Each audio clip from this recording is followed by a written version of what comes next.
Hey, what's up, everybody? We're back with another episode of Extra Innings. We're going to get in all kinds of stuff that's going on in Major League Baseball, who's playing well, who's playing lousy. And right now, Dave, the Philadelphia Phillies are playing pretty lousy. I got the game on right now. They're already down 2-0. So, what, 7-14 the last, 21? Yeah, ever since the London trip, the Phillies have been struggling. Actually, the whole NL East has been kind of down. Atlanta Braves 3-7 in their last 10. The Mets 4-6, and then of course you got some teams that are red hot and divisions that are red hot. The National League West is on fire right now. You got the Dodgers 7-3, Diamondbacks and Padres both 8-2, and even your Giants have been playing well. Yeah, they have. And actually, I'm going to the American League West, Joe. I mean, I see the Astros are 7-3 in the last 10. They're hot too. Yeah. So we're gonna get into all that. I got my man Dave. I got my usual co-host, Mr. the Showstopper, Dave Arnold. What's up, bro? Oh man, how are you? I'm doing good, man. How are you, sir? Yeah, I'm doing pretty good. So, yeah. So anyway, a couple weeks ago, I got to go up to Cooperstown for the Baseball Hall of Fame. I heard and I saw your picture, your video. I was surprised. Wow. Yeah, it was a really good time. Well, my birthday was in July. Well, I'm a day before you, so my birthday was in July, and but my Uncle Johnny, we were going to get together and go out for that, and he surprised me. He was like, you know what, dude? He's like, instead of going out, he's like, you want to go up to the Hall of Fame? I'm like, sure, why not? So we wound up having a great weekend. We went up to Cooperstown. It's a little bit of a drive. It's about a 4-hour ride, but really cool, quaint little town. The Hall of Fame was really cool. We had a blast. I mean, it was just a lot of fun. I'll tell you the only drag, and it is most of the food stunk up there. I was actually surprised. Really? Wow. Yeah. We like. I mean, maybe we were just unlucky, but we went to one place and we had like this grilled chickens. We each got a grilled chicken sandwich, and it was like, man, it just, you needed extra honey mustard just to eat it. You know what I mean? Oh, wow. Yeah. Was it dry? It just, I don't know. It just wasn't, you know what I mean? But other than that, no complaints. I mean, it was just a great time. I actually found this jersey up there. I see that. This is actually a Jackie Robinson, Kansas City. What is it? Wait, Kansas City. What is it? What was the team? I forget. Monarchs or something? It sounds like right. That sounds about right. Yeah. Well, anyway, it looked cool. So I bought that, and it was just really cool. A lot of people from Philly up there. Like I noticed lot of Phillies jerseys.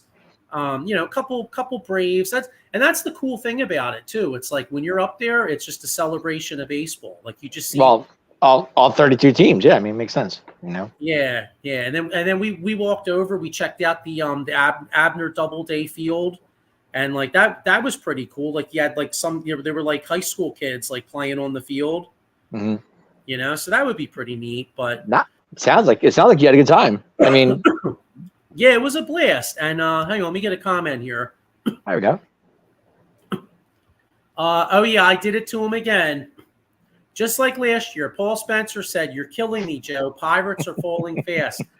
I did this, dude, and 2 years in a row, I put the kibosh on the Pirates. Remember? Because the last time we did this show, we were talking about the Pirates possibly making a playoff run. And since, well, it's been 14 days since we did it. Well, they're 1-9 in their last 10, and the Pirates. Yeah, they're not. It's funny you should say that, Joe, because I've been following the Pirates a couple times. I didn't play the Padres last time I checked. But every game they're playing, they lose by 1 run. It's like they can't. You know what I'm saying? It just seems that way. Yeah. Hey, you know what? It's like, hey, it's like you don't. What's the saying? What was the? It's like the guy in the bar trying to pick up a girl. You don't score unless you score. You know what I mean? Like, Joe, they fell last place. Joe, they're in last place. Do you believe this? I know. Yeah, it's crazy. I mean, so they've fallen off a little bit, and then the teams in the West, but. I wanted to get into, obviously we'll get into like the standings and who's doing good and all that stuff. But based off of the fact that I was at the Hall of Fame, it got me thinking, like, who would you think that's playing today would be like, that you think is like, has a great shot for the Hall of Fame, or even is a surefire Hall of Famer, like as we speak? Yeah, that's a great question, and I actually I saw your question, and I was looking over this morning. I was going over some some stuff, and I came up with some pretty good names. I really did. But before I go there, I just thought to myself, I'm like, who actually like today would be a Hall of Famer? And I thought to myself, before I even looked at it up, I came up with like 5 names by myself, and the first thing that came up to my name, the very first guy that came to me was Mike Trout. Yeah. I mean, does that make sense? I mean, the first guy that came to my head was Mike Trout. No, I agree, and that's even with all the injuries. I mean, if you really think about it, his 5-year stretch when he first came into the league, I mean, it was one of the best 5-year stretches in all of baseball. Like John, my uncle Johnny actually sent me a TikTok the other day, and it was the guy basically talking. I think Trout won like 3 MVPs, I want to say, but he could have easily won 5. Mm-hmm. You know what I mean? And so I agree. And even his numbers now, like even if he doesn't play again, his numbers are like comparable to a guy like Harold Baines already. And Harold Baines got in. I mean, a player like Mike Trout is so like special, I mean, I know the injury bug hits him all the time, but like you just said, his numbers are just out of this world. I mean, it's just a shame he's not with a team that he could have won a World Series with. I mean, and it's also a shame the injuries. I mean, like when I look at Mike Trout, he almost reminds me of like the Joel Embiid of MLB baseball. Right, exactly. Yeah, all the talent in the world, out there. If he could stay healthy, he could put up numbers that nobody's ever seen, and he just keeps getting hurt. It's just a shame because every year you keep thinking he's going to have a great season, and especially with him and Ohtani and the Angels, you really thought that maybe they could make a huge run, but the injury bug just kept, it just kept getting to him. It's a shame because such a great player, Yeah, I mean, think about it. How would you like to be an Angels fan and you literally had those 2 guys on your team and you didn't even sniff that? Like, not only did you like not make the playoffs, but you didn't even sniff it. I mean, you weren't even in smelling range, Yeah, it's a shame. It is. I mean, what do you think? What do you think of Paul Spencer says Ohtani for sure? I mean, he's without a doubt. He's definitely on track. I'll name. I mean, this is low hanging fruit. I got a guy too, and then we'll get to more of yours. But obviously, like Aaron Judge. I mean, Aaron Judge is definitely on pace to be a Hall of Famer. And then I'm looking. You look at his numbers this year. I mean, if it wasn't for Bobby Witt, Aaron Judge would be on pace for the Triple Crown. Like I'm looking, Aaron Judge got 42 homers, leading the league in homers with 42. He's got 107 RBIs, so he's first in homers, first in RBIs, second in average. Bobby Witt Jr., who's having a hell of a year, is hitting 347, and Aaron Judge hitting 329. Yeah, his numbers are outstanding, and there's another guy that popped in my head too. That you said that, and I was. Like I said, it came up with 5 automatically. And the next guy came up to me was Freddie Freeman. Are you kidding me? Freddie Freeman, yeah, that's a good one. I mean, he's just amazing, this guy, man. He leaves Atlanta, the Atlanta situation, his kid not too long ago, last week, I think it was 2 weeks ago, he went through that, but his numbers have been outstanding with the Braves and with the Dodgers. So how can you not take Freddie Freeman out of the equation? Yeah. I agree. And you know what's ironic? I mean, actually, if you think about it, look at this Dodgers team because, Paul Spencer already said Ohtani, and he's on pace. Freddie Freeman is probably on pace, right? Yep. Paul Spencer right here. Many say Clayton Kershaw. I agree. I had him on my list too. Yeah, sorry, I didn't mean to steal your list, but Clayton Kershaw, and what's funny is like, in the modern day game of baseball with like the whole like with the pitch counts and the specialization of relievers, don't you think in general it's going to be harder for pitchers to get into the Hall of Fame now going forward than it used to be. Just the simple fact that they don't get the same. They're not good. Like the modern day pitcher is never going to have the win total that the guys had in the past. You know what I'm saying? Certain things like you almost have to judge them off like the eye test. I mean, guys like Nolan Ryan, Roger Clemens, Steve Carlton, those guys. I mean, they're all Hall of Famers. You know what I'm saying? Like they're there. I mean, then you get guys like Kershaw. You know, is he actually in that? Is he in that same conversation as those guys? I would like to think so, but I mean, is he? I don't know. Well, I mean, he's definitely up there in win. I think he has. I'll see if I could pull up his stats real quick. But you know, like I know he's got. He's been in the league like forever. I mean, forever. Yeah. I mean, I'm saying you can't take his workability for granted. I mean, he's a great player. He's a great pitcher. You know, but the injury bug has hit him too. So, you know, I mean, the one knock on him back in the day was postseason performance. You know what I mean? Mm-hmm. Like, yeah, like I'm looking at Kershaw right now, just glancing at this. 211 wins, 94 losses, a lifetime 249 ERA. He's 2,730.2 innings pitched, 2,961 strikeouts. And he's got a whip of 1.01. He's definitely a Hall of Famer. Definitely Hall of Famer. Definitely. Yeah, without a doubt. Without a doubt.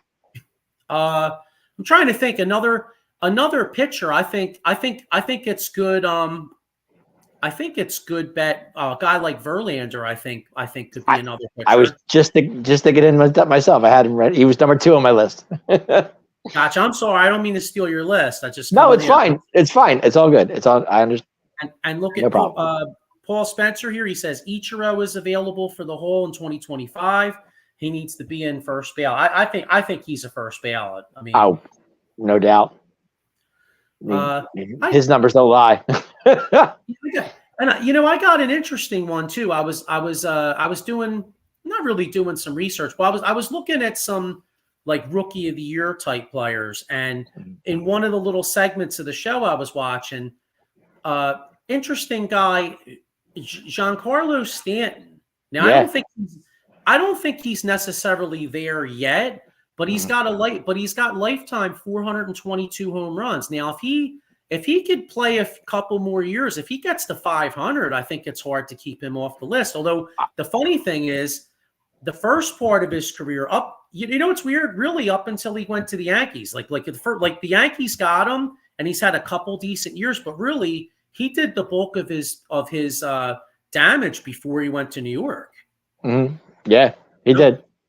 But what do you think though? If he gets to 500, I mean, I would kind of think I think 500 homers almost like is like an automatic. Where is he at now? He's at like 422.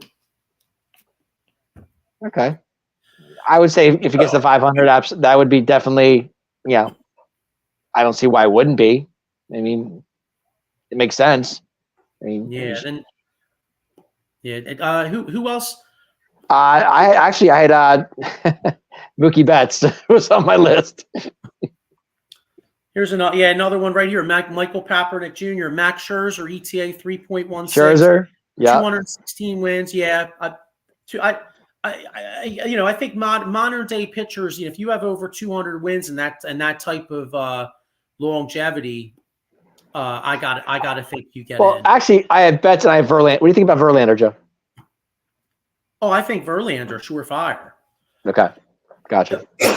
Oh yeah, but I got sidetracked for a minute though. But if Mookie Betts could be on pace if he has a few more big years too. So think about that. Think about that. This Dodgers team could have 4 future Hall of Famers on it. It's insane. This team, like I said, when the Phillies were in there, they didn't have Mookie wasn't there. So that was big loss. It's right there. So I'm just saying, Mookie Betts is he uprises that team. If you think about it, I mean, if Mookie gets hot, Freddie gets hot, Ohtani gets hot, that team's scary. They really are.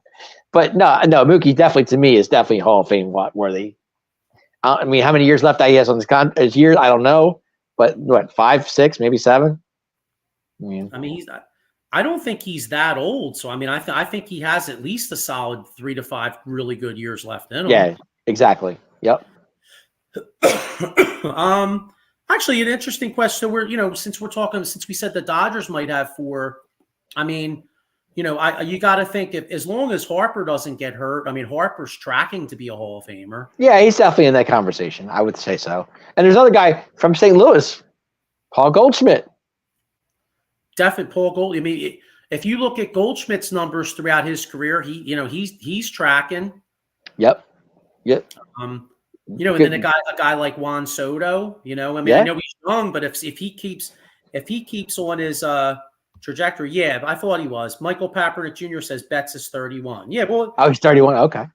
Yeah, but he could. I mean, 31 as long as he doesn't keep getting hurt. I mean, he can have at least another 5 years, at least 5 or 6 years, right? 3 to 5. You know what I mean? I mean, although guys aren't playing quite as long as they did back in the steroid era. I mean, like Clemens was playing. Clemens and Bonds, those guys were playing until they were like in their 40s. Nolan Arenado. Yep. Arenado definitely. Very good player. If you stop and think about it, baseball is actually in really good shape. I mean, there's a lot of players that we're talking about that are like Joe. We're missing one solid player here. One solid player. Who's that? And he's not Altuve. Oh God, yeah. Altuve definitely, and again that goes to that Astros team. Like when they when they had Verlander, Altuve, 3-0 Marlins in the third. So Phillies just. What's going on with the Phils, Joe? Well, Taijuan Walker tonight. Is that what it is? Yeah, he's getting shelled. Okay. And the lineup hasn't done dick in 2 innings either. So that's all it takes is one good hit, and then domino effect keeps going.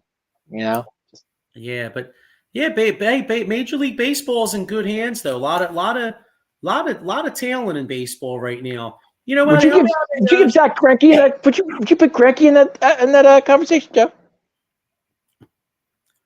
Let me see. You know what? I mean, I mean, he had a few phenomenal years, and he's been around. He was around forever. Right. Actually, on the fence for me was Greinke and Joey Votto. I wasn't sure if you wanted to. You know what? Greinke, if you look at his numbers, they're actually decent. Yeah, I mean, and if we're gonna put like some guy like Greinke, 225 wins, 156 losses. He's got a solid 3.49 ERA. But dude, he almost has 3,000 strikes. He's got 2,979 strikes. I know. That's why I put him on there because I wasn't sure. Yeah, I think he's got to be on there. Okay. All right, and then how about a bold prediction? Go ahead.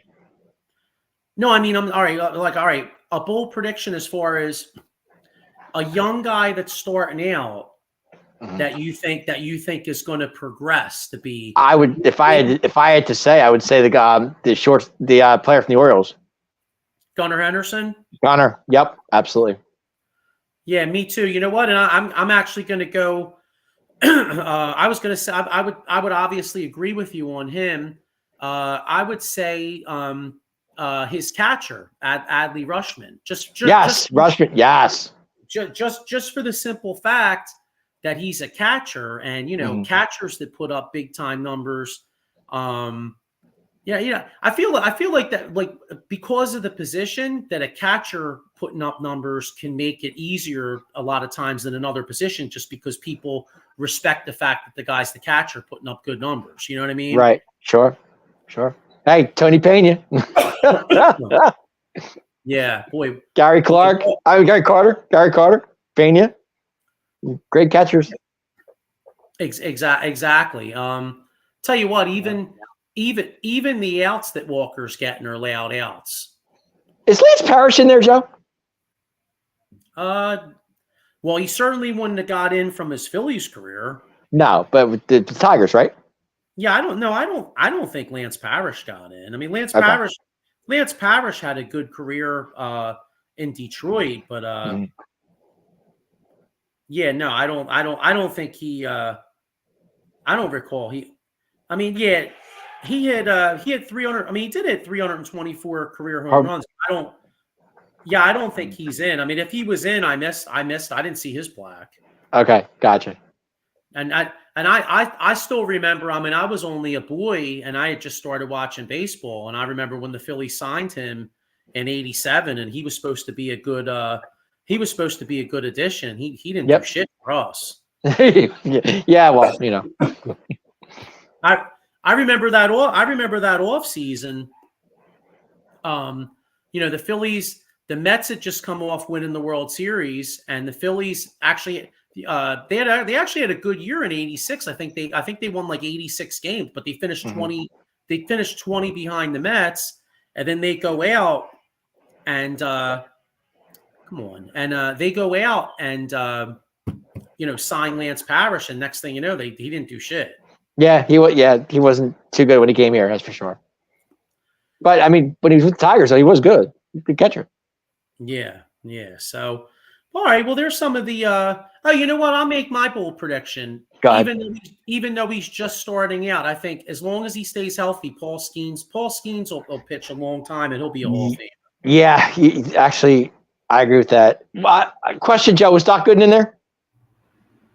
I don't think Doc Gooden got in because if you remember, he had a great run of a couple years, but the drugs kind of got to him. I mean, he didn't really have that longevity. I mean, if you think about it, I mean, he did some things that were unbelievable. Like wasn't he like the youngest pitcher ever to pitch in the All-Star game? I think he was 20 years old, something like that. Yep. Let's see here. Michael Papernick Jr. says, if the Phillies and Bryce Harper need that walk-up song to motivate this team, then this team is in big trouble. A song? Well, maybe he's thinking of dancing on his. Maybe he's thinking of dancing on. That song, right? Okay, gotcha. Hey, you know what? Just do something, man. Michael. He also says Manny Machado. I agree. Michael, I love Manny Machado. He's one of my favorite players in the league. I love him. I so wanted to. When he came to Philly, I was like, please sign Manny Machado, but it wasn't meant to be. Yeah, but I mean, and Machado is great, but looking back on it, though, I mean. And I love Machado. I think he's a great player too. But I'm glad they signed Harper though. I'd rather have Harper than Machado. I got you. Even though Machado. Well, I mean, just for the simple fact too that Bohm's developed. So you know what I mean. I'd rather have Harper and Bohm than just Machado. Good player though. Fun to watch. Yeah. Although I guess that's actually an interesting question though because, and again, my vote's with Harper. But you right. Now that I'm saying it, you actually could have had Machado and Bohm because Bohm could have played first. Right. But you didn't know that at the time. You know what I mean? No. Nope. Paul Spencer says Doc is not in the Hall, but elected in the Mets Hall of Fame this year. Okay. What about was Straw there? What's that? Was Strawberry there? No, I think Strawberry was the same issue. I think Strawberry had a run of about 4 or 5 really quality years, and then he kind of went down a little bit too. Great player, Joe. Actually was a Met and a Yankee. Yeah, well, do you remember about a year ago?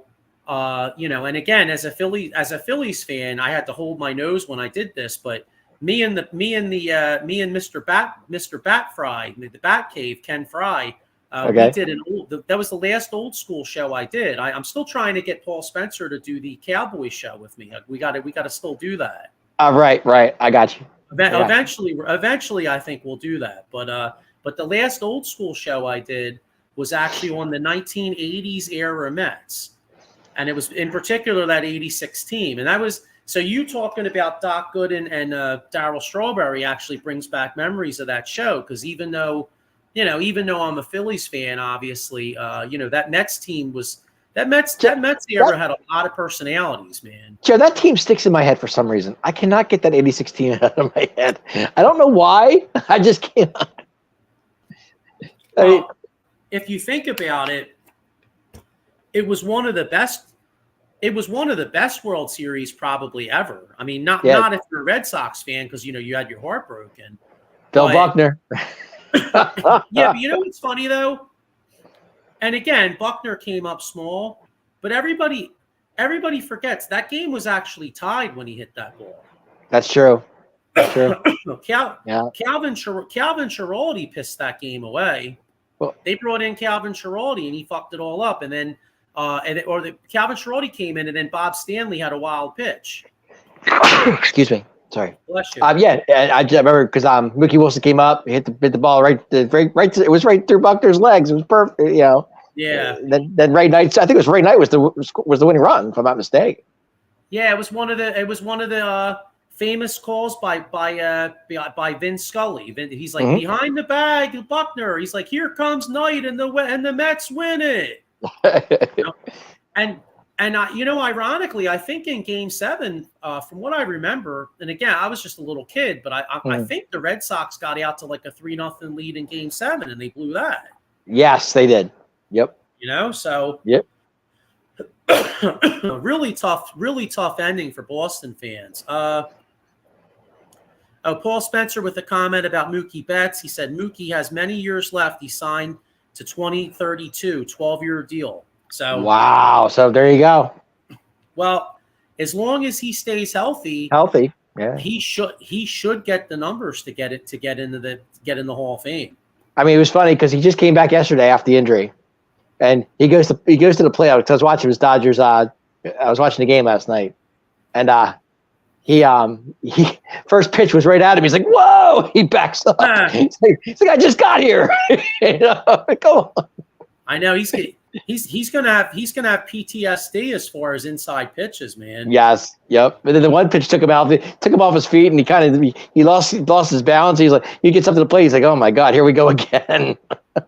He was probably already out of sorts too, because I read on X or whatever that the Dodgers like stayed in like some haunted hotel, and Mookie Betts was like, nah. Mookie Betts like, I don't want that, Johnny. I think he stayed at like an Airbnb or something.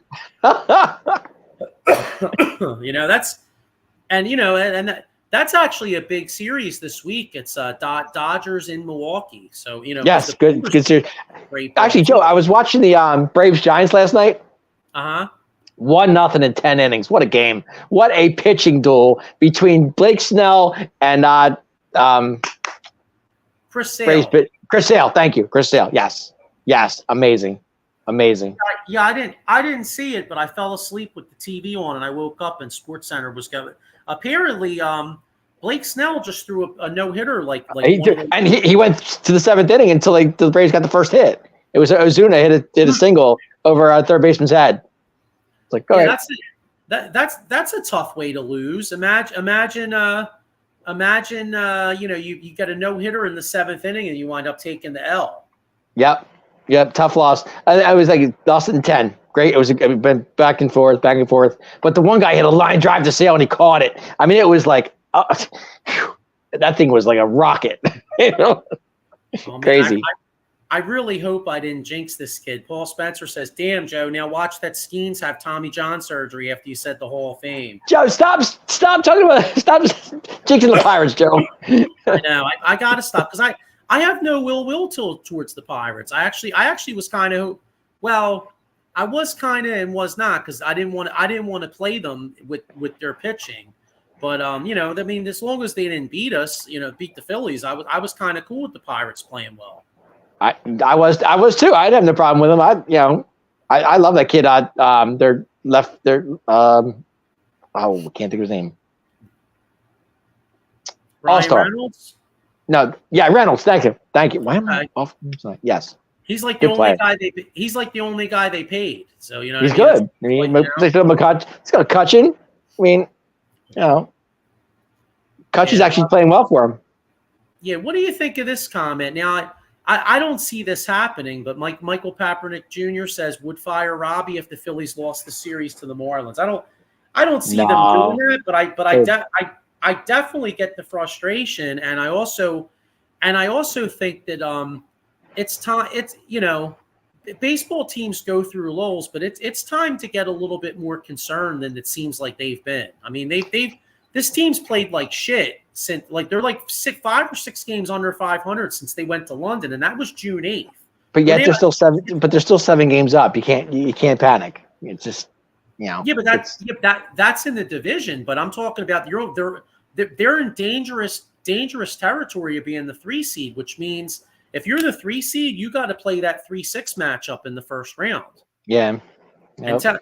And tell me you can't see this Philadelphia team going from like the best record in baseball to like being in Philly in a 3-game series and having like the Diamondbacks or the Padres taking them out 2 games. If anybody, I mean, I would feel more confident with the Padres than I would with the Diamondbacks, because right now the Diamondbacks just like they have the Phillies number for some reason.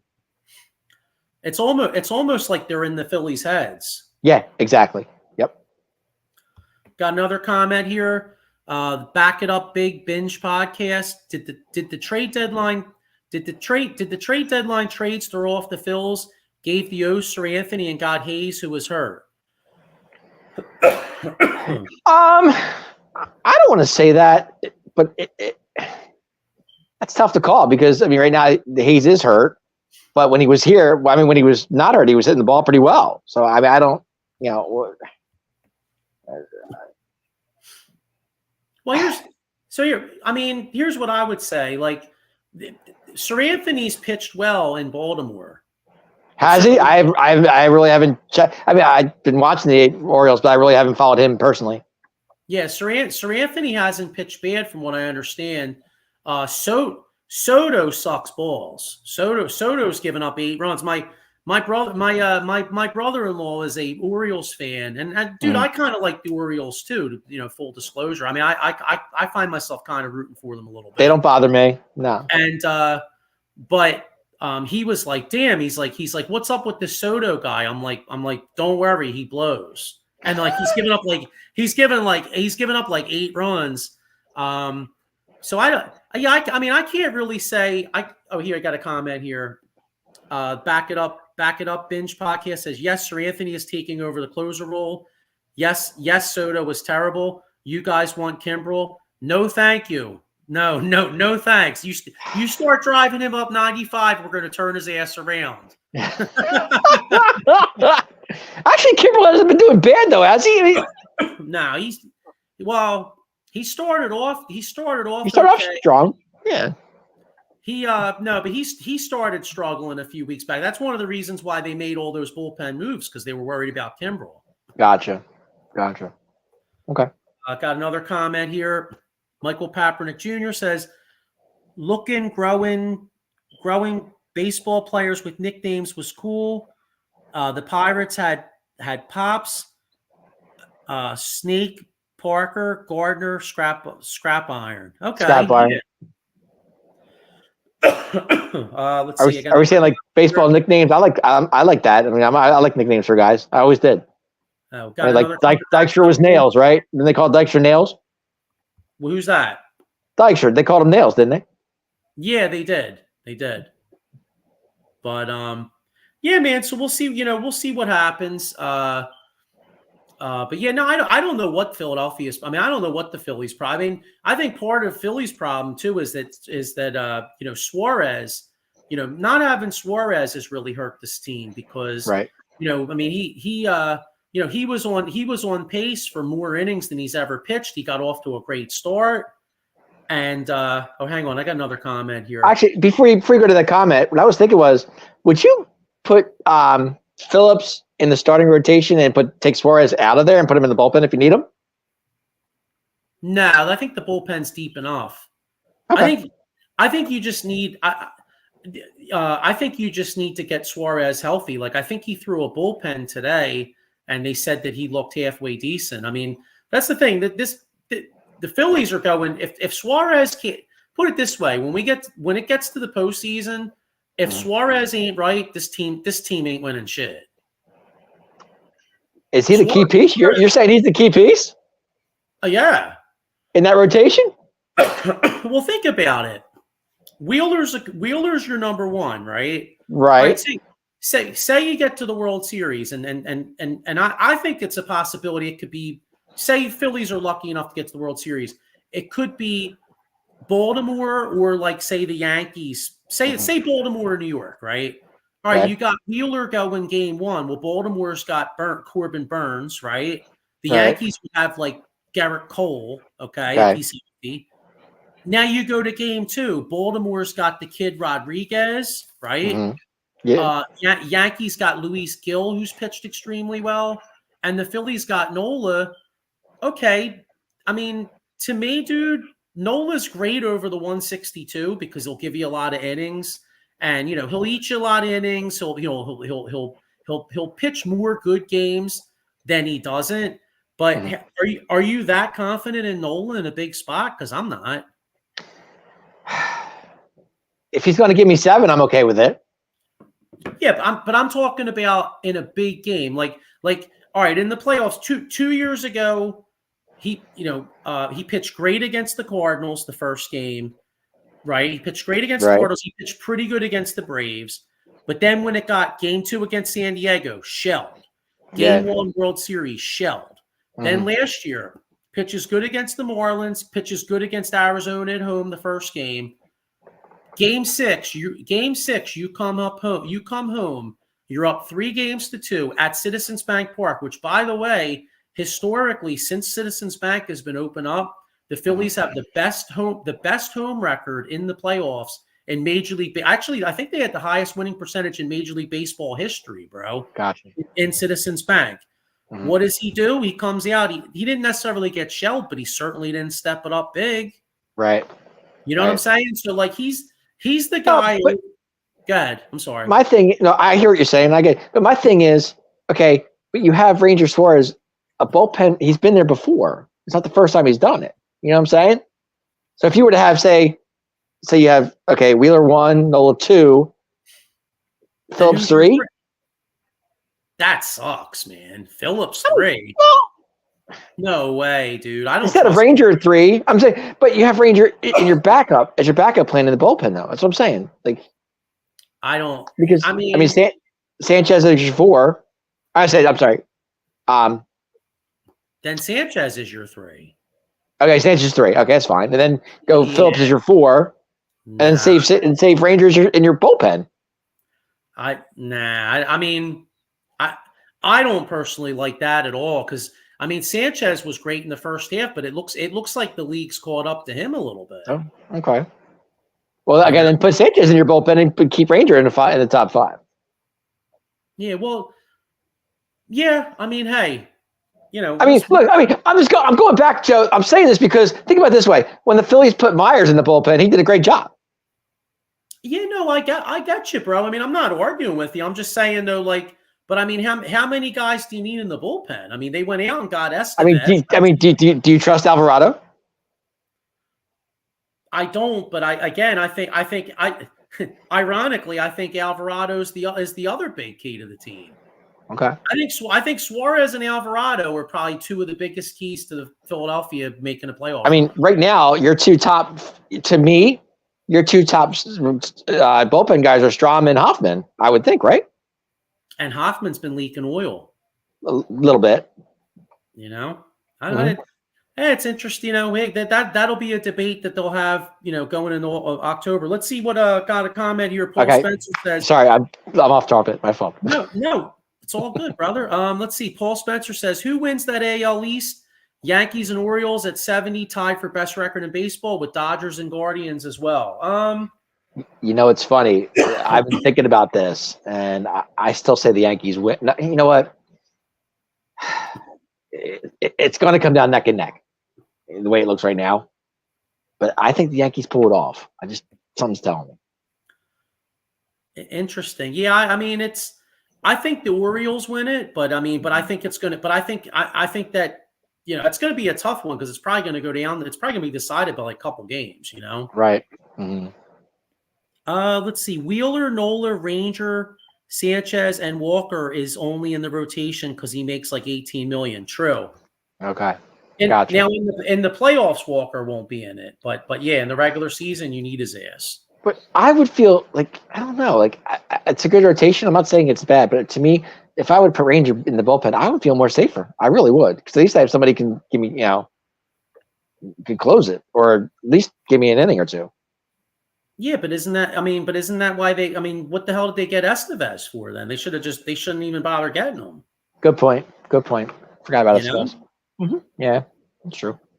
Michael Papernick Jr. says Sanchez in the bullpen. Okay. Yeah. Well, you know what? It kind of. I mean, I guess it depends on. Well, all right.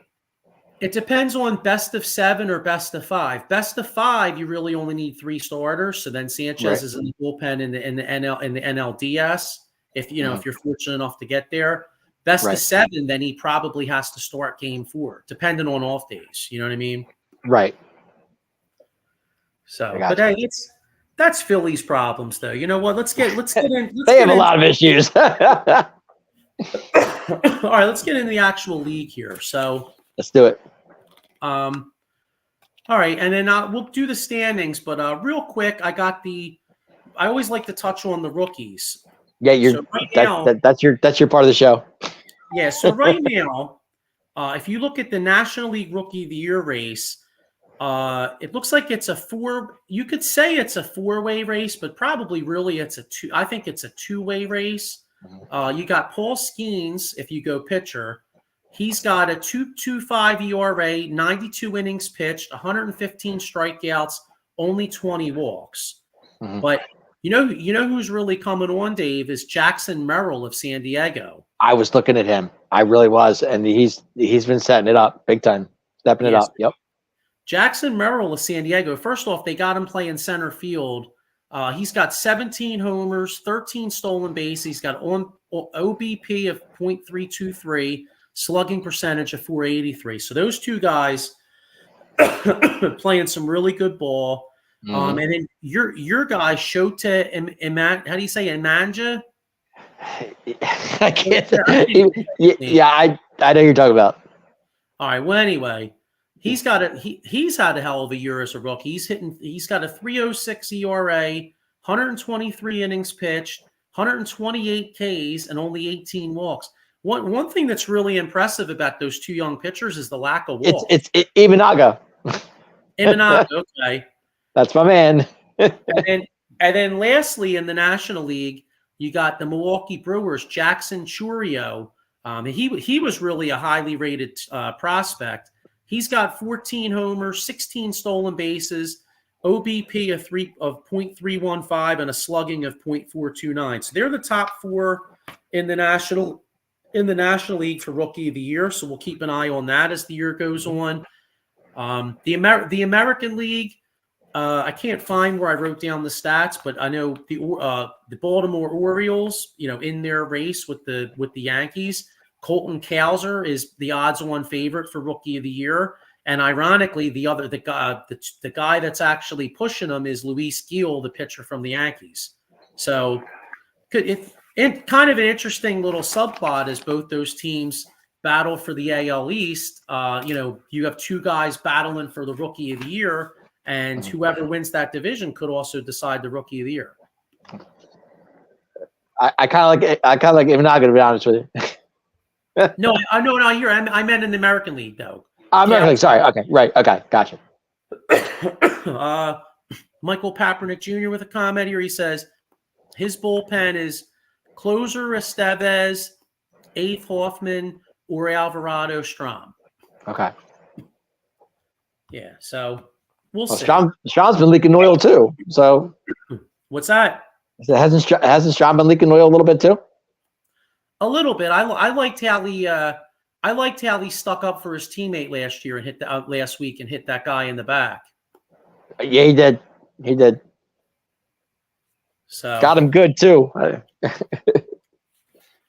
Yeah, but I'll tell you what though. That could be something that could be a little bit scary. When you get hit. If you get hit in the back, back injuries aren't too good, Dave. I'll tell you. No, they're not. Nope, not at all. I'll tell you what. If you happen to get an injury, particularly a back injury, say you slip and fall on like fucking banana peel or some shit. You know what I mean? Or say you're lifting at work and you pull a nut. All right. The guy to call is Jason Fine, aka Attorney Big Al. motor vehicle accident, slip and fall, workers' compensation, or like I said, a personal injury claim. He's got 3 offices throughout Pennsylvania and New Jersey, 1 in Philadelphia, PA, 1 in Cherry Hill, New Jersey, and 1 in Pittsburgh, PA. Well, you know what, Paul Spencer? If I did fuck you on Paul Skeens and make him get Tommy John, well, let's keep it real. Paul Skeens doesn't need to call Jason Fine, bro. He's got money coming out his ass already. I'm sure he does. And he's got a hot girlfriend too. So Paul Skeens is doing pretty well. If he gets hurt, he's going to be really upset. But I'm sure she could hook him up with a nice massage. You know what I'm saying? Don't jinx Paul Skeens, please. I don't want to. I like the kid. I'm hoping. I know. I don't know what the hell happened, dude. Because for some reason I've turned into like the John Lee of Pirates predictions. Yeah, don't stay away from Pittsburgh, Joe. Just stay away from that team. Whatever you say. So, all right. Well, listen. Actually, all right. So we went over Hall of Fame. We went over rookies. We went over what the hell else did we talk about? We talked about Phillies struggles. Phillies. We talked with their struggles. Yeah. So let's get into these divisions here. All right, so let's go west to east. We'll do that East Coast West Coast thing. You know what I'm saying? Okay, gotcha. All right, so we'll start off in the AL West. We got the Houston Astros, 63-55. They're 7-3 in their last 10. And Astros are kind of remember Dennis Green, the coach from the Vikings? They are who we thought they were. Yeah, they are who we thought they were, right? Yep. Well, that's what the Houston Astros are. They started Joe, it's so funny. 2 months ago we were doing this show. Maybe it was 2 or 3 months ago. Astros were like 3rd or 4th place. Now they're at top of the division. I hear you, but hey, in the famous words of the late great Dennis Green, they are who we thought they were. That's true. And let's keep it real. Maybe they found new trash cans to bang on. Oh, you going down that route, Joe? Hey, I'm just saying. Hey, but there is a team behind them. It's only half a game behind them, Joe. That team, I'm telling you, I picked them to win the division. I hear you. You know what? I'm drawing a blank because I'm 46, so it's been a long time since I watched Sesame Street.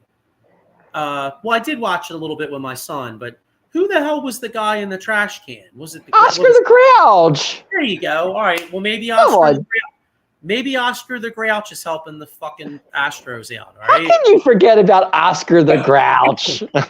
I don't know, dude. I don't know. I was a Bert and Ernie man myself. Oh man, I like the Count. Oh yeah, the Count was great. In fact, yeah, the Count helped me with math. There you go. I use my fingers and my toes. What? You know what I'm saying?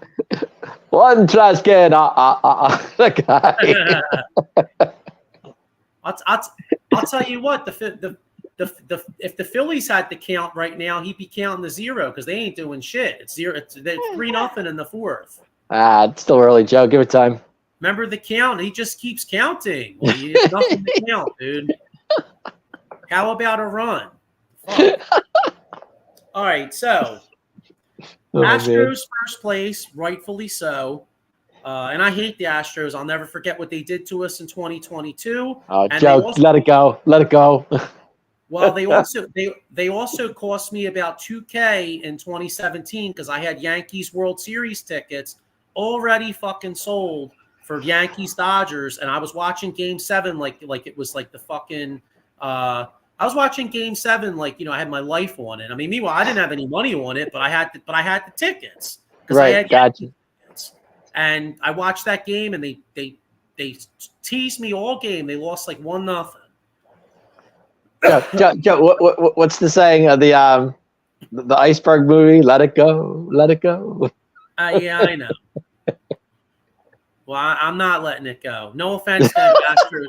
No offense to any Astros fans out there, but fuck. All right, so Nolan Ryan would not be happy, Joe. Seattle Mariners, your Seattle Mariners, who you always tout, 63-56. They're a half game out of first, 6-4 in their last 10. They're right there. They have that young, what's that kid's name? Julio Rodriguez? Yep. There's a really good young player too. I didn't even mention kid's a stud. Yeah, and they have a really good pitching staff. Their pitching actually their bullpen's really good, Joe. Yeah, their pitching staff's really good. Strong. So they're right there. Texas Rangers, probably one of the most disappointing teams in Major League Baseball. The defending champions are not doing too good down in the Southwest. Tell you what, they look like somebody should give them the Milli Vanilli award because they're a one-hit wonder. 3-7 the last 10, Joe. Yeah, Milli Vanilli Rangers, 55-64, 8.5 games out, 3-7 in the last 10. They blow. Milli Vanilli Rangers. Milli Vanilli Rangers, you guys blow. Still mad that the Phillies blew that series last year because I know the Rangers are playing great ball, but I firmly believe Philadelphia would have beat them. But gotcha. But hey, you got to get there first. So this is true. Anaheim Angels 52-67, 11.5 games out, 5-5 in their last 10. They're Los Angeles Angels, Joe, not the Anaheim Angels. Los Angeles Angels. Yeah, that's true. But there'll always be Anaheim. There'll always be Anaheim Angels to me, and I'm sorry, I know he's not the official manager, but Danny Glover will always be their manager in my eyes too. Okay, Mr. Angels in the outfield, I hear you. I think that's the only way they're ever going to make the playoffs. Actually, Joe, the original is the California Angels. That's right. Why? I'm old enough to remember Donnie Moore. Yes, the California Angels. It's a shame. It's a shame what happened to Donnie Moore. He gave up. He gave up that big home run to Dave Henderson in Game 5, and then the Red Sox won 3 games in a row. This is true. Yep. Tragic, but that was a great moment for Boston. All right, so then we got pulling up the rear is the Oakland Athletics, 50-69, who are beating the Mets 4-1 at this point. Joe, do you believe this? Wait, what's this? I said they're beating the Mets 4-1 right now. Well, that's good. All right, hang on. I got a couple comments here I missed. Oh, here we go. Here we go. Michael Papernick Jr. says, if the Phillies could unload Castellanos and Walker, would you go after Juan Soto, who was 25 years old, and hand him a 10-year contract? That's a great question. I would, but I would, but who's? I mean, the only problem is though, nobody. I mean, who would want? Nobody's going to want Taijuan Walker. I mean, if for $18 million, I mean, the Phillies would have to. Don't you think the Phillies would have to eat at least about 11? You know that 11 or 12, yeah. All right, so you're only at absolute best, you're only saving $5 or $6 million there, and then Castellanos. I mean, you know, for as streaky as he is, the Phillies would probably have to eat at least $10 million of that. Yeah. And I don't think the Phillies would. I don't think the Phillies would do that, though. I can't see the Phillies doing that. I got to be honest too. I don't see the Yankees letting Soto go. I think they're going to make that work. He said Walker pitched 4 innings. What a joke. Yeah, well, he was on a. Was he on pitch count? Pitch count. Yeah. Okay, gotcha. So. Well, they said he's pretty good down minors too, and they put him down there for a while. So I don't know.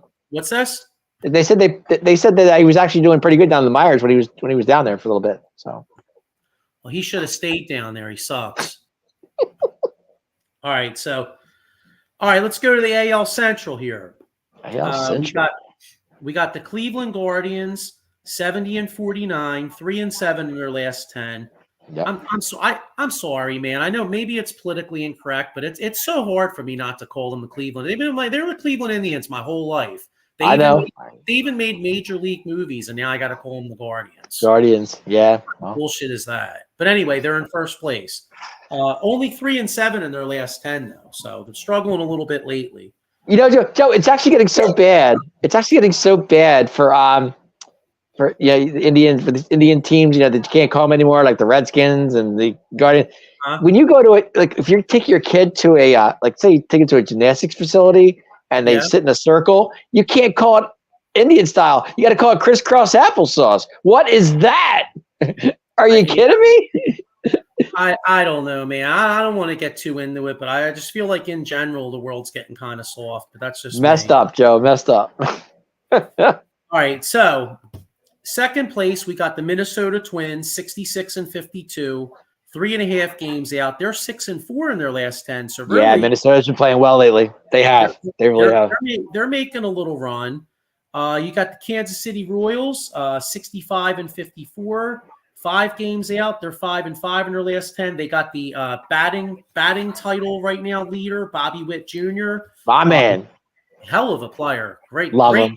Player. Did you see what he did the other day, Joe? I did not. What did he do? He hit the other day. He hit a home run, and he hit it to a guy who was wearing his jersey. Oh, you know what? I did see that. Okay, I didn't. What are the chances of that, Joe? Yeah. Seriously, he hits a bomb, and the guy had a number 7 jersey on. Witt Jr. Unbelievable. Wait a minute. Well, what was he on the road? Is that because if he was at home, it was on the road. It was on the road. Yes. Yeah. I was going to say if that was in Kansas City, then it'd probably be pretty good. No, it was on the road. He hit a bomb, and the guy caught it. He had 7 jersey on. I'll tell you what. You know what? Speaking of Royals jerseys, it's funny because all right, so I kind of find myself kind of liking the Royals a little bit just because I like their jerseys. Well, their jerseys are banging, right? No doubt. I like the royal blue. Well, when I was at the Hall of Fame, I saw like the coolest ass Bo Jackson Royals jersey. I was so tempted to get that, John. But then I thought but I like this one. You know what I mean? Right. But I was so tempted to get it, and then but it was one of those things. I thought, well, you know what? This is cool and all, but how often am I going to wear a Bo Jackson Royals jersey? You know what I mean? It's like one of those. You know, and plus it was like $100 too, and I'm like, I'm not drop. I'm like, this is cool. But I'm not gonna drop $100 on this Bo Jackson jersey just because it's so awesome. Yeah, once. You know what I mean? What was it? Was the royal blue or was it the sky blue? It was like the regular blue. It was so cool. Oh my god! It was like the Royals blue. It was like the color you wore back in the day. You know what I mean? Whatever that was. Yep. I mean, I don't know. The sky blue. They had the sky blue with the Royals across it. That 16 Jarrett Jackson in the back. Awesome. Yeah, I was tempted, man. I got to admit. So, I would have been too if I saw it. Yeah. And he had one of the greatest All-Star game performances of all time. I think he hit 2 homers in '89. And that was one of my favorite All-Star game moments.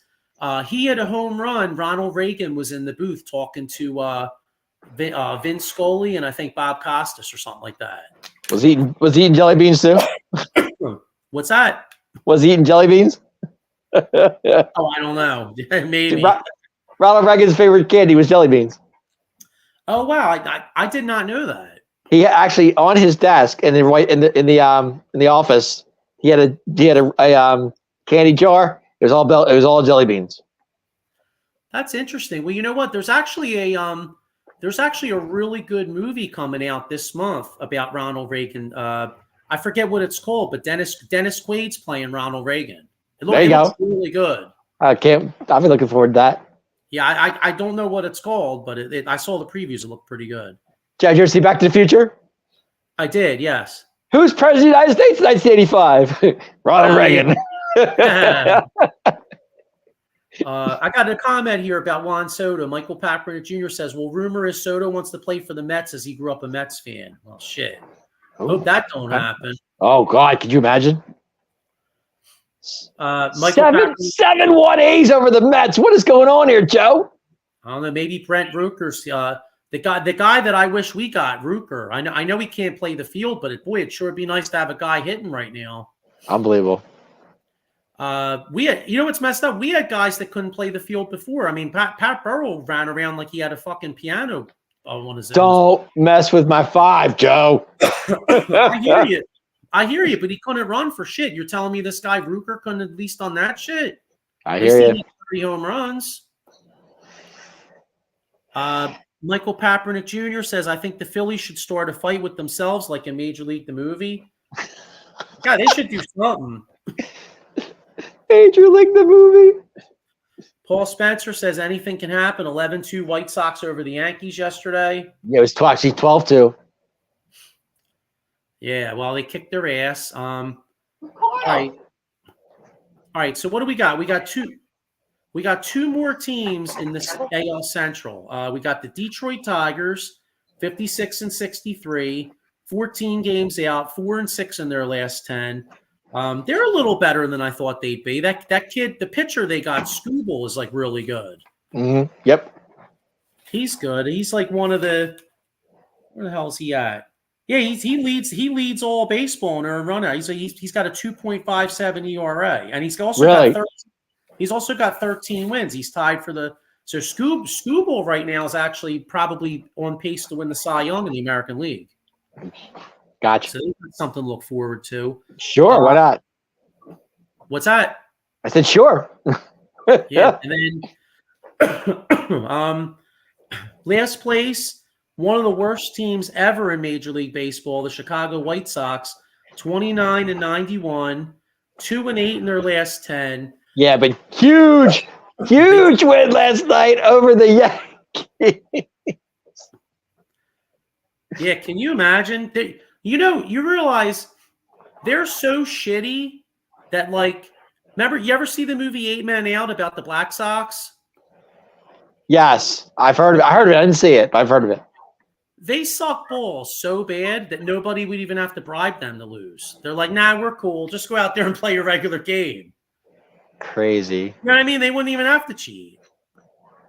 So, all right. So now we got now. No, Joe. It's funny, and I going back to the White Sox real quick. They fired their manager, okay, and then they get a new one. I want to say Sizemore. Is that right? The new manager.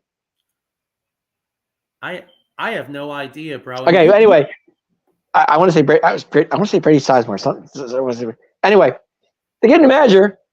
They won a couple games. It's like, You could, you know what? So you could dig up Sparky Anderson, Casey Stengel. You could combine those two with like a Joe Torre and like a Jim Leland and put them all into one person, and he won't. Let's put Whitey Herzog in there too, Joe. While you're at it, put him in there too. You know what I mean? You could put all the great managers of all time and have them manage that piece of shit team, and they wouldn't win dick. 29-91, Joe. Oh my gosh. Grady Sizemore is the manager. That's what I said. Grady Sizemore, right? I knew. I thought that was right. Wasn't Grady Sizemore? He had a hell of a Phillies career. Didn't he play like a game or two? Believe you. I want to say he played for the Phils. Yeah. Yeah, I don't think he played much. I think he got hurt, but I know he's the new manager for the White Sox. I'm like, ever since he came here, they've been they're not like they've won a few games, but they're actually playing better. Like you can see them they're hitting the ball a little bit. They're playing a little defense. I'm not saying they're they're way out of the division. No close to that, but you just see the difference. Like it's just a little difference, not much. Yeah, to manage that team, you got to be like Bob Uecker and me. You just got to you just got to drink, dude. But it's funny, Joe. I watched the game. I watch Quick Pitch every night, and there's actually fans in the stands in Chicago. I was shocked. I was like, wow. Well, now this would be a difference that if the Phillies got rid of Rob Thompson. What Michael Kaepernick Jr. says, I want Ozzie Guillen as the next manager of the Phillies. Just his press conferences would be great. Oh, great. Tell you what, they don't start playing better, they might need a hard ass. All right, so now we'll get to the American League East. One could argue that the two best divisions in baseball are the American League East and the National League West. Such a disappointment, Joe. Such a disappointment in the American League East right now. And there's one team that I'm talking about. I really thought they were going to be at least top 3. And they're sitting last. Yeah, Toronto Blue Jays bringing up the rear. Yeah, it blows my mind, Joe. I mean, I thought with Vlad, I thought they would step it up. They had a good. I don't get it. Yeah, well, we'll get to them in 1 second here because they're really disappointing. But we got the First place, Baltimore Orioles, 70-49. They're in first place by a half game over the Yankees. The Yankees are 70-50, only a half game out. Both teams 5-5 in the last 10. You got the Boston Red Sox, 62-55. They're 7 games out, also 5-5 in their last 10. Tampa Bay Rays playing better ball, and they're a little disappointing too, only being 500. Because I think a lot of people thought, coming off of last year that they'd be a little bit more competitive. Yeah, well, So you got the Rays 59-59, 10.5 games out, 4-6 in the last 10. And then, of course, you got your disappointing Toronto Blue Jays, 55-64, 15 games out, only 5-5 in their last 10, and just a major disappointment. Joe, didn't Zach Eflin go to the Orioles? He did. He's pitched well down there, too. I thought he did. I thought I read that. It's funny. How many former Phillies are in the Orioles right now? Well, Eflin, Soto, Dominguez, and Kimbrel. At least Kimbrel. There's 4. Yep. Very, very interesting. It's like Philadelphia South down there. Philadelphia Orioles. So, all right. So let's get to the National League here. The National. You got the National League West. You got the Los Angeles Dodgers, first place, 70-49, 7-3 in their last 10. Of course, the one little glimmer of hope that the Phillies had the last couple of weeks is they did take 2 or 3 from the Dodgers and 5 or 6 in the season. It's kind of funny, like they've owned the Dodgers. I don't get it. Like, it's just, I know they like I said last year they didn't have Mookie either. So that's a big loss. But still, sometimes you just have a team's number, and that's just the way it goes, Yeah, well, and knock on wood, because we all know October's a different animal, but Philadelphia pitching did a great job on Ohtani in both series. Oh, they shut him down. They shut him down. They did. Which you know that means if they meet in the playoffs, Ohtani's hitting like 5 or 6 homers. Well, never know, Joe. You know what I mean? Never know.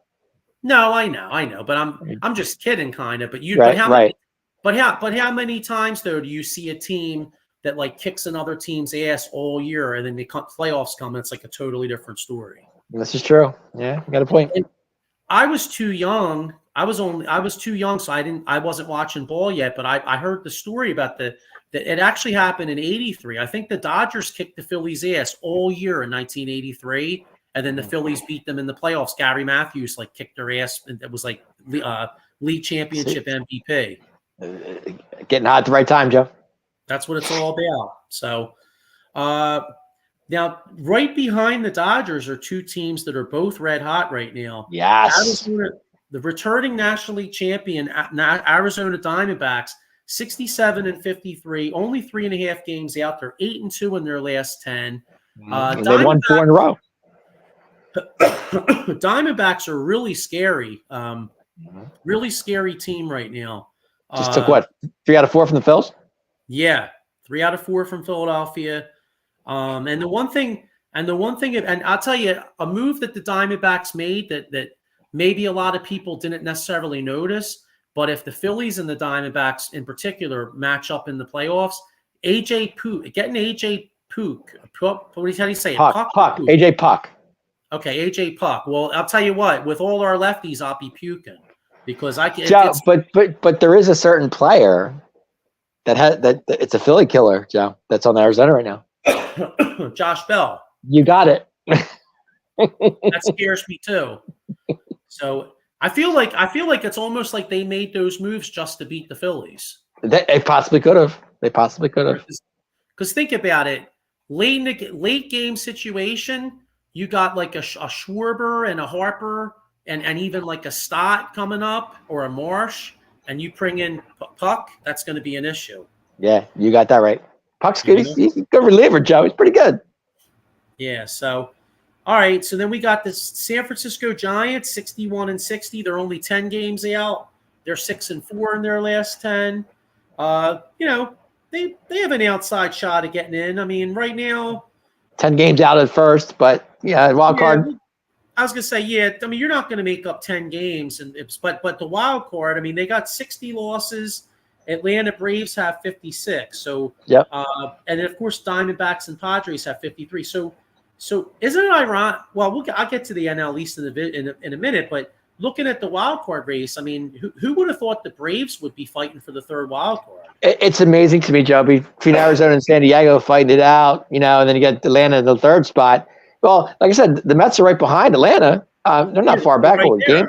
Right there. That's my point. But I can't believe the Mets are losing 7-1 to the A's. Anyway. Got another comment here.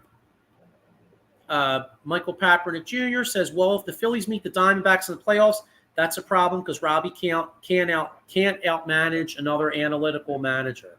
Oh, seems that way. I mean, I agree with him. I have my issues with Rob Thompson's game day decisions too. But the only thing I'll say, and I'm not necessarily trying to defend him, but it's there's only so much you could do as a manager when your guys like for instance Brandon Marsh. Brandon Marsh has struck out like 40 some times in his last 100 at bats. Oh, there's a reason why he was backing up Trout, Joe. I mean, right, but what I guess what I'm saying to you is we all can criticize Rob Thompson, but the bottom line is if you got a guy going up striking out half the damn time, what the hell are you supposed to do? Your only move would be to take him out of the lineup, but then who the hell are you going to put in? I mean, unless you move with Hayes out, you don't have many options. Right. So yeah, I got you. Bringing up the rear in the West is the Colorado Rockies, 44-76. They're 26 and a half games out, 4-6 in their last 10. Mm-hmm. Got one more comment. Is that one team that you feel sorry for? Is the Rockies? I mean, no, because I haven't forgotten 2007. Fuck them. Oh, you're still on that kick. Oh God, Joe, let it go. I don't feel bad for them, dude. First off, they got a pair. Supposedly, they got a lot of really good weed out there in Colorado. So was Larry Walker out there? Was he there? He was with that 2017, wasn't he? What's that? Was Larry Walker with that 2017? No, I think he was before. I think 2007 was like Tulowitzki. Okay, Tulowitzki. Okay, gotcha. Wasn't that like Todd Helton and Tulowitzki? Wasn't Dante Bichette back in the day? Wasn't there? No, I think he was before that. I think you're thinking of guys that were like in the 90s. Okay, I'm a little off there. Okay. All right, so let's get to the National League Central. You got the Milwaukee Brewers, 67-51. 6-4 in their last 10. They've really opened up a nice big lead in that division. They're 7.5 games up on the St. Louis Cardinals, who are only 60-59. Right. They're only 4-6 in their last 10. You got the Chicago Cubs, 59-61, 9 games out. They are 7-3 in their last 10, but it's probably too late. Joe, real quick, go back to Milwaukee real quick. Do you think that Rhys Hoskins is enjoying being in Milwaukee? I mean, being in a winning team? I mean, he didn't lose anything. Sure he is. I mean, why not? He's in first place. I mean, sure. I mean, yeah. I mean, do you think he's had more fun out there than he was here? Well, I mean, I don't know about more, but I'll tell you what, this lineup misses him.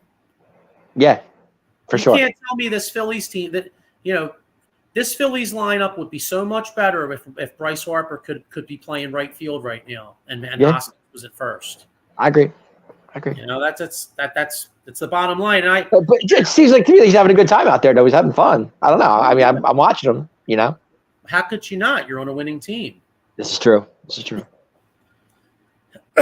All right, so you got fourth place. You got the Cincinnati Reds, a team I was high on coming in. Yeah, you had them win the division. Yeah, I was Stevie Wonder making that prediction, bro. 58-61, 9.5 games out. Stevie Wonder. Yeah, I wasn't to this day, Joe, I still can't figure out why that Stevie Wonder was sitting at the 50-yard line and the Cowboys came and rolled to the Super Bowl in '96. I can't figure it out for the life of me. Yeah, I know. I mean, seems like a really nice guy. And again, You're right. I mean, I'm not. I would never say anything to disparage. I mean, of course, I feel sorry for him. You know what I mean? But yeah, What's he sitting on 50-yard line for, Jockey? Makes no sense. Yeah, I mean, he could have sat anywhere. My point, exactly. But yeah, but yeah, I wasn't exactly Nostradamus with that prediction there.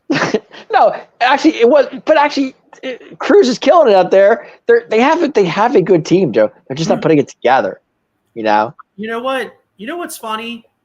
It wouldn't shock me if I'm just a year off with that team. Like I thought they were going to take a step this year, but in reality, next year maybe is the year they take the step. You know what? That's a possibility. Yep. Mm-hmm. Michael Papernick Jr. agrees with me. Says you can't replace 30+ homers in Hoskins. It's true. This is true. He's got a point. Last place in the Central, you got the Pittsburgh Pirates, 56-62, 11 games out, 1-9 in their last 10. And apologies, Spencer, I take full responsibility for screwing them over.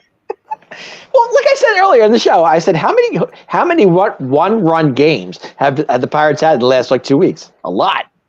And it's a shame because they're actually not a bad team, Joe. They're really not a bad team. They're just, you know what it is? They're just not quite ready to win. Right. I agree. I mean, look, the NL. I mean, if you really think about it, the NL Central is a very interesting division because, like for instance, we talked about disappointing teams. Well, the Chicago Cubs. I mean, they went out there and hired Counsell as their manager. They got rid of who was it? David Ross was their manager last year. Yes, there's David Ross. Yes. Yep. And he did a really good job. They had a really good second half, almost made the playoffs, and then they make the move to Counsell. They're disappointing as hell. And I guess what I'm saying is even though Milwaukee's playing great ball this year, and the Cardinals are right there, I could see literally if we're looking at the standings this time next year, well, this is totally flipped, where you see the Pirates and the Reds and the Cubs compete, and then maybe the Brewers and the Cardinals take a step back. Well, St. Louis is always tough, Joe. They're always in the mix somewhere, Yeah, well, I mean, you think about it, like historically, St. Louis, I can't remember since I've been watching baseball and even through baseball history, I can't remember many stretches where the Cardinals went through a long stretch of shitty teams. Well, last year they were bad. They were bad last year, but they're always in the mix. They're always in the mix somewhere. Right. I meant they may have a crappy year here and there, but in general, they're usually pretty competitive. Pretty good. Yeah, I agree. I guess what I'm saying is if you looked in 10-year stretches of each decade, most years they're probably more in the running than they're not. Yeah. Do they miss the Wizard of Oz, Joe? What's that? Do they miss the Wizard of Oz? I loved watching him play shortstop. Was he so good? Oh God, he was so good. Well, that was exciting back then when they had the running Redbirds and they had Vince Coleman and Tommy Hurt. Well, Tommy Hurt wasn't really running Redbird, but they had Vince Coleman, Willie McGee, Lonnie Smith. Yeah, Lonnie Smith, Terry Pendleton at third, Tom Hurt at second baseman. They had one power hitter that was Jack Clark. He was the only guy that was the power hitter. They had no other power hitters. Was he their first baseman? First baseman, Jack Clark. Yeah, I remember him. Yep, I do. That was actually one of the best World Series ever, too. Well, of course, I think the best World Series I ever saw was '91 Braves Twins. Every game. Yes. Yep. That was the best one, but a close second, or maybe not a close second, but another great one, ironically, had the Twins, too. It was Cardinals Twins in '87. That was a great series, too. And ironically, both times Minnesota won the World Series. This would be an interesting trivia question. Minnesota Twins have won two World Series. They might have won one years ago with Killebrew or something, but I don't remember. But the two World Series I knew they won, they never won a road game in the World Series. They won both World Series 4-3 with all home wins. Wow, that's impressive. It's funny, Joe. I've been to the original Busch Stadium when I was a kid. I was like 9 or 10, right? And we went to the stadium, and we actually got to we took a tour inside. And guess who was fielding ground balls before it was like in the morning, like 10, 11 in the morning. I was like 9 or 10, whatever it was. And went inside the stadium. Guess who was fielding ground balls at shortstop? Ozzie Smith. Well, that's pretty cool. I was like, that's Ozzie Smith. That's the Wizard of Oz, you know? Yeah.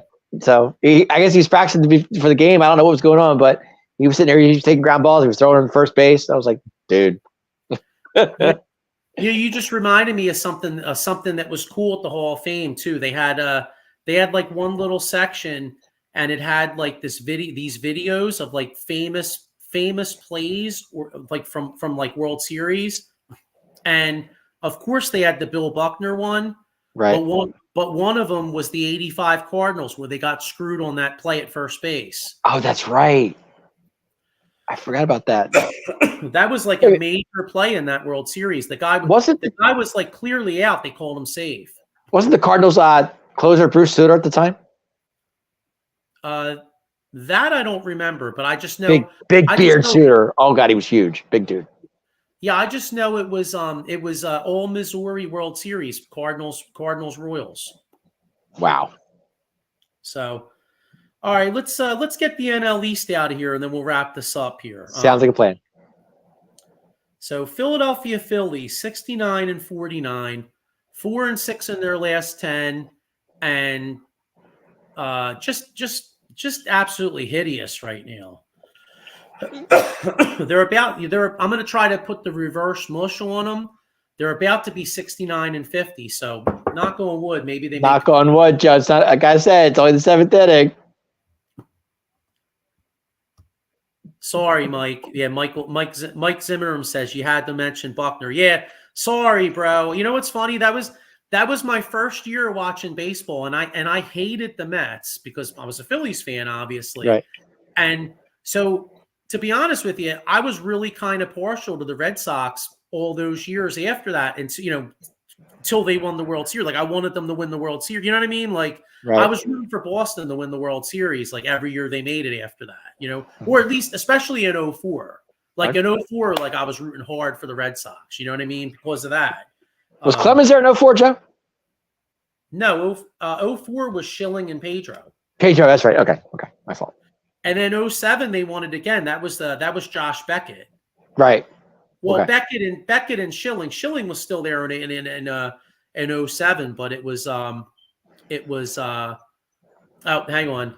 You know, it's so funny. This is what's cool about the baseball show. So we got one guy that said, "Please, you had to mention Buckner," and Mr. Batfry says, "Thank you, Buckner." That's what's great.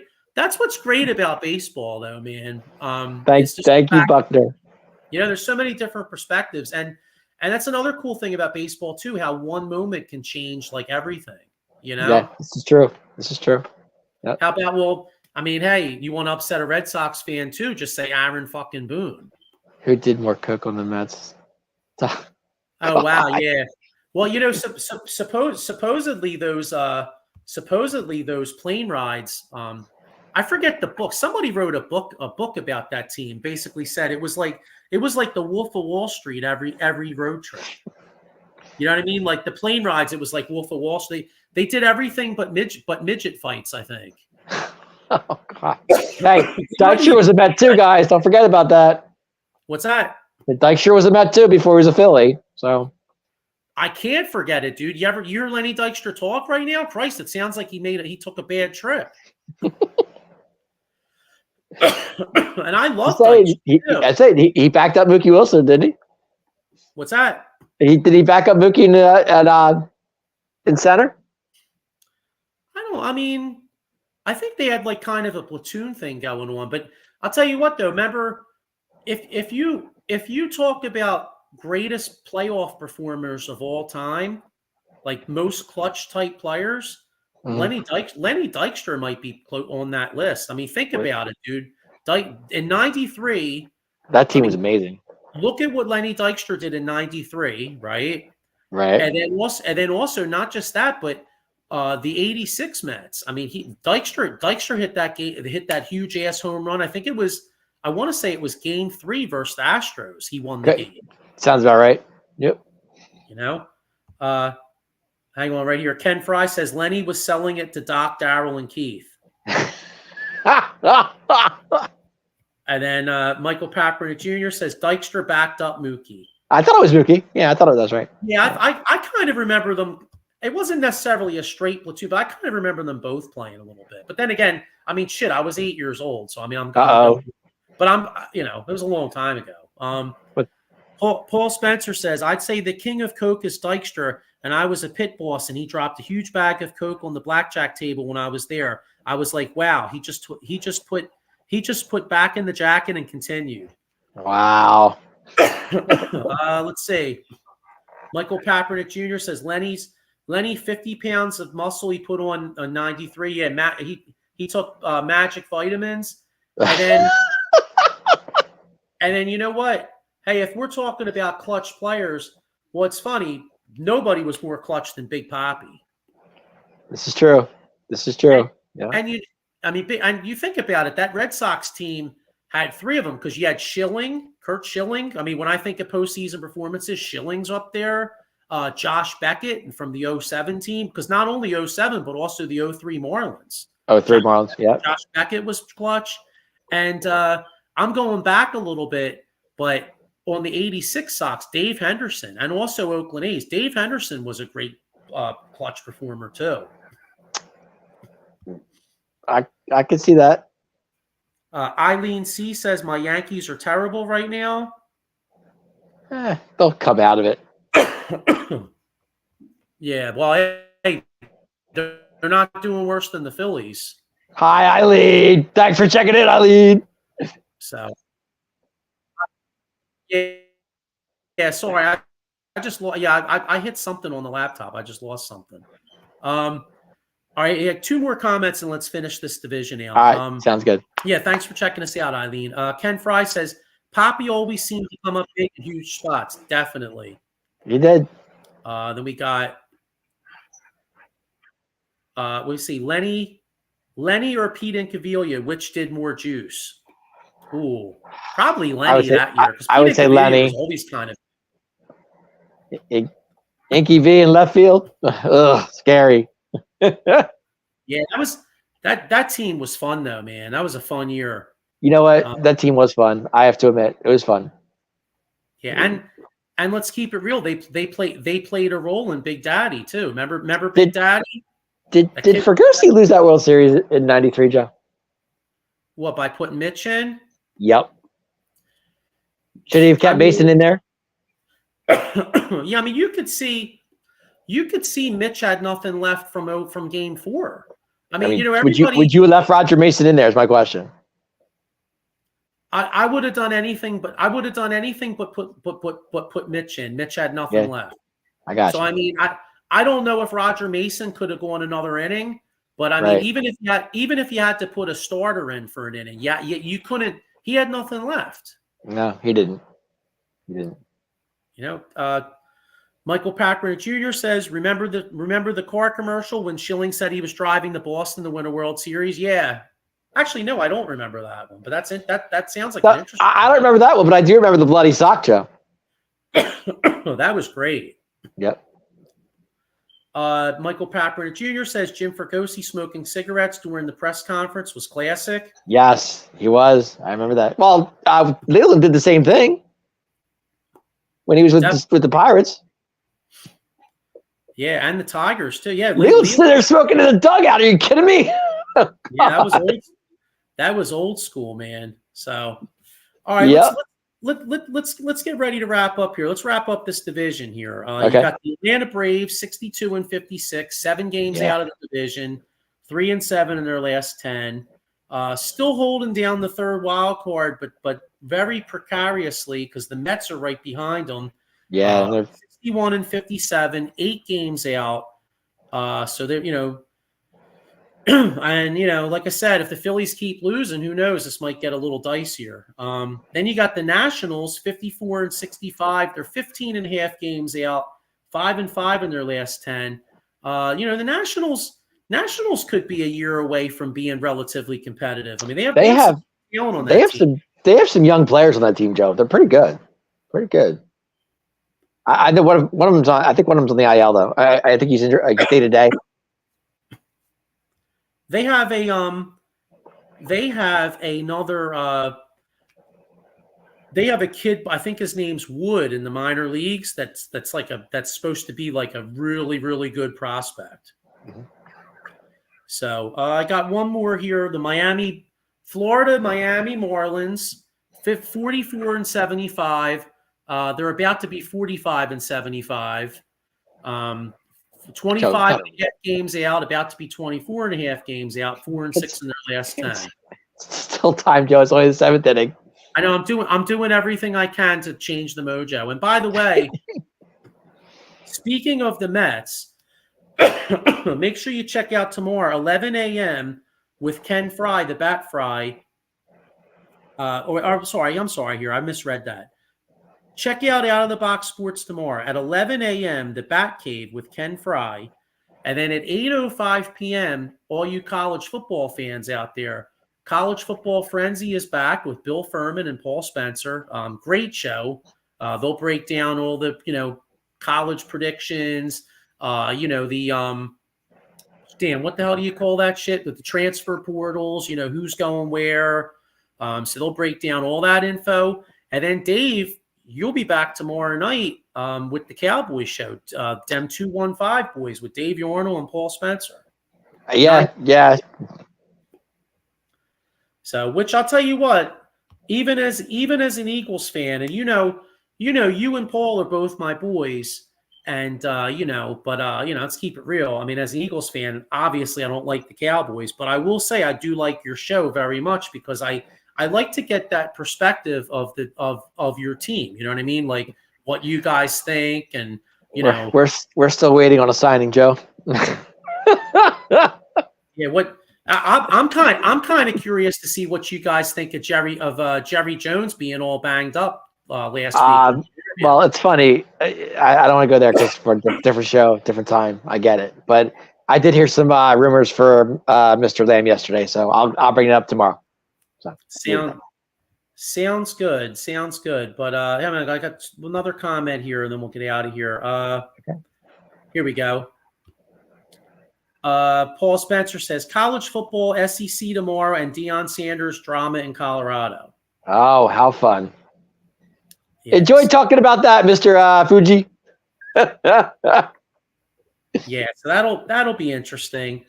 So all right, man. Well, look, it's been real. This is probably. I can't remember we did a show this long. We actually I think an hour and 30. I don't think we've ever gone an hour and 30, have we? No, probably not. But well, you know why? Because I got into the Hall of Fame, and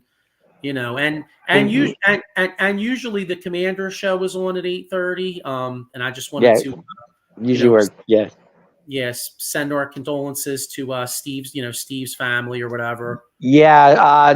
Condolences to Steve's family. Definitely. Prayers his way. I think it was his grandfather. Is that correct? Is that what it was?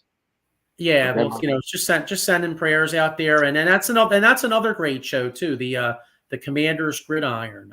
That's another show because I like to get their perspective on stuff that's going on. He's got a rookie quarterback over there. Jaden Daniels is going to light it up for them Commanders over there. Is that right? He looked pretty good too. Yeah, that's. We were talking about the young talent in baseball, and it looks like there's some young talent coming out in the NFL too. So it's Joe, was that their 23rd quarterback in what 10 years, 15 years? They've had a lot of it. Well, you talk about two franchises that haven't had a quarterback in a long time. It's Washington football and Washington Commanders, I guess, and then Chicago Bears. Chicago Bears haven't had a quarterback since like Sid Luckman. Well, that's not true. They Cutler. Nah, he was all right. Yeah, but when push came to shove, what did Jay Cutler do? I'm just saying. You want to go back to McMahon? Well, you know what? McMahon was – that's true. McMahon actually was much better than people thought. I mean, for what he had to do, he was perfect. I contend that Jim McMahon could have put up – if he really wanted to, if he was on another team – he could have put up really good numbers, but since he was on such a defensive-centric team with a Walter Payton, he did exactly what he had to do. He managed the game, and he made plays when he had to. Joe, he had the refrigerator. Come on. Yeah. So, but anyway, all right. Well, let's get out of here. Once again, good luck to everybody on your fantasy teams out there. If you play fantasy, good luck on your bets, whatever you do. If you're like Pete Rose and you actually bet baseball. And good luck to everybody but the Braves, Mets, and now I'm going to say Brewers, Dodgers, Diamondbacks, San Diego. I don't know. The Phillies got a lot of teams now. I got to say, I got to worry about. Just name the whole National League, Joe. Yeah, pretty much. Yeah, go Phillies and go AL. All right, There man. you go. Thanks everybody for checking us out, and I guess we'll be back in a couple weeks. So yeah, definitely. Maybe the Phillies can get a win by then. Time will tell. All right. Well, have a great week. Thanks everybody, and we'll see you soon. Later.